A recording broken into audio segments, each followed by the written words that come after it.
হারি যাই, আমি আপনাদেরকে কথা দিলাম চুল কাটি ডাব্বই যামু এবং জুতার মালা গলা দিয়ে বাজারে বাজারে ঘুরুম। এটা আমার ওপেন চ্যালেঞ্জ।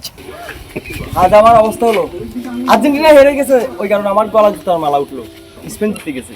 আমি আপনাদেরকে কথা দিয়েছিলাম আমি চুল কেটে ডাব্বই যাব এবং জুতার মালা গলা দিয়ে বাজারে বাজারে ঘুরবো। আমি আমার কথা রাখলাম। হার জিত সবার আছে। উনি এসে দেখলাম যে উনি বলছে যে আর্জেন্টিনার হেরে গেলে উনি ওনার মাথা চুল পালাই দিবে, জোতার মালা উনি নিজে হাতে নিজে গলায় দিবে।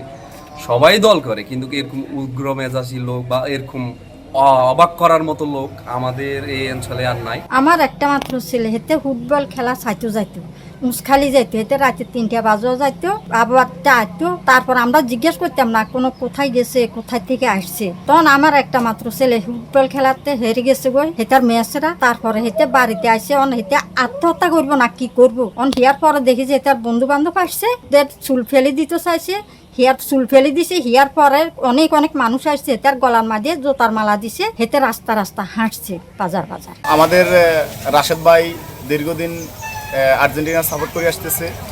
সে শুরু থেকে আর্জেন্টিনাকে ভালোবাসে, এই কারণে অনেক টাকা খরচ করছে।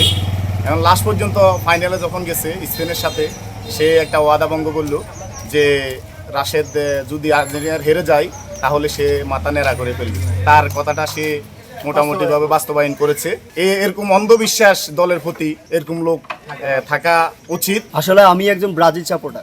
সোশ্যাল মিডিয়ায় এমন কোনো প্রতিশ্রুতি দিই নাই যে নিজের ব্যক্তিগত সম্মানের উপরে আঘাত আসবে। আমি আমার এলাকায় দেখছি যে ভাইরাল হাতিয়া জনগণকে এমন প্রতিশ্রুতি দিয়েছেন যে সোশ্যাল মিডিয়ায় ওনার সম্মান নিয়ে এখন টানাটানি করতেছে, খারাপ মন্তব্য করতেছে মানুষ।